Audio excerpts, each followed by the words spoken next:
The Red Sox acquired Jake Peavy just before baseball's trade deadline expires, and I'll tell you why this is an excellent deal for the Red Sox on many levels. So in an otherwise drab and boring trade deadline for Major League Baseball, the Red Sox end up making the most news by acquiring right-handed pitcher Jake Peavy from the Chicago White Sox.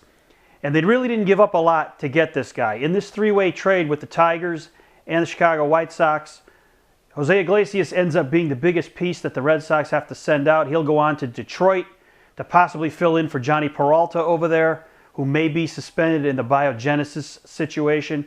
But the Red Sox really did a great job, and Ben Cherington, their GM, deserves a lot of credit. Getting Peavy in here, he is now insurance in case Clay Buchholz does not come back from his nagging neck and shoulder injuries of the past couple of months. And even if he does, you've still got Peavy there as a very quality number 2 type starter.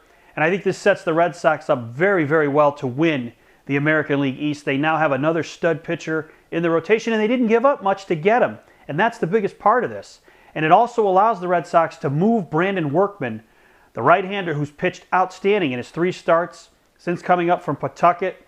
He can now move into the right-handed setup role in the bullpen. He's a power pitcher, and you might see this guy pitching some real quality innings late in the season. He may be the guy in the 7th and 8th innings that sets up Koji Uehara. He's got a power fastball, and we've all seen what he's done so far. So not only does Peavy fortify your rotation, he also helps your bullpen because he makes your entire pitching staff deeper, and Workman is going to be a big part of that. So again, congratulations to Ben Cherington. He pulled off a great trade here and really didn't have to give up a lot. Yes, Iglesias is a wizard with the glove. We all know that.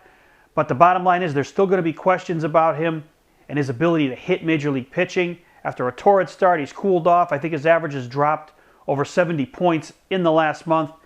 It's going to be tough to see him go because he's a hustling player. He's a really good player that is going to work out well for the Tigers because he's not going to be forced to be an offensive force in that lineup. He can just bat at the bottom of the lineup, play defense, and let the other mashers at the top of that Tigers lineup carry him. So the Tigers made out well here. The Red Sox certainly made out well. And the White Sox collect some young players for the future. I think it was a good trade all around, especially for the Red Sox, who now set themselves up very well to possibly win the American League East.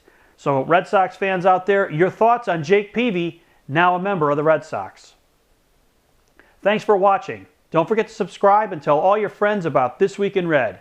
And don't forget to check out my blog at BoSoxInjection.com.